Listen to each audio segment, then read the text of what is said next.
Can you make a 5-minute review of a 20-minute movie? I don't know, but I'm gonna try. Rash is a found-footage horror short from 2014, written, directed and starring Rash, and I'm sorry, but I can't pronounce that in a French way. In the film, Meryl plays Alice, a medical student who is convinced there are parasites living under her skin, and buys a video camera to document the progression of her disease.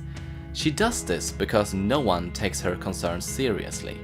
Her boyfriend dismisses her, her classmates think she's self-obsessed, and then there is the doctor who is more interested in her than her disease. The camera is to prove there really is something underneath her skin, that she's not crazy and there really is something wrong with her. At the face of it, Rash is just a bit of cheap shock horror, bordering on misogynistic. It's a woman's descent into madness, hysteria if you will, that ends in gross self-mutilation for the twisted pleasure of the viewer. And it's remarkably effective at it. I still shudder at the moment Alice closes the camera in on the cuts in her leg, only to pan out and show the scissors in her skin.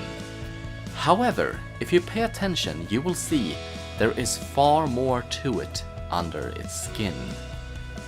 There is an element of new French extremity to the film, even if it's not quite that transgressive.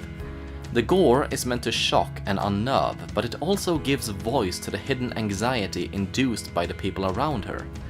Starting with the boyfriend, who dismisses her concerns as delusions, even when her skin starts to break out into, well, rashes. Then there are her classmates who hound her to stop caring about herself and do her part in their group project.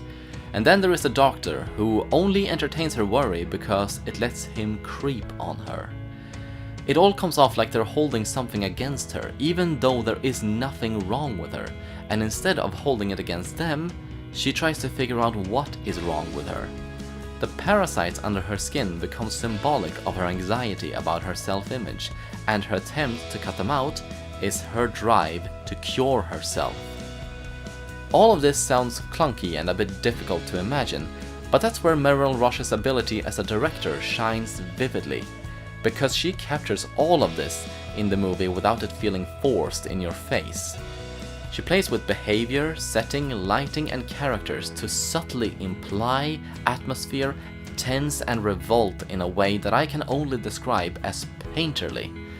The most obvious clues to the mystery I can think of are the locations of her wounds are all at muscles that tends to twitch during stress, and one of her classmates becomes concerned when she barges in at her tests only for the doctor to usher her out.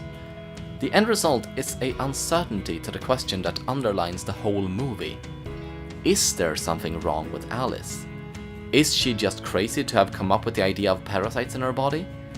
Is this being done to her by someone else? Or maybe everyone else? And if so, who is to blame? The tragedy of the movie is, I don't think there is an answer to any of those questions. And while I don't think self-harm can be blanket diagnosed this way, this movie does touch on something I love when horror gets it right. Sometimes there is no reason. Sometimes there is no monster. Sometimes it's just life. Rash is a really good horror movie. It's bleak, disturbing and subtly profound in its understanding of the issues it raises. It's not spectacle for the sake of spectacle, all of it is carefully considered and deliberate. My one complaint would be it's too short. Even without all the subcutaneous fat, I just think it would have had more impact if I had been kept in its world for longer. I sentence Rash to a 9 on a scale of 11.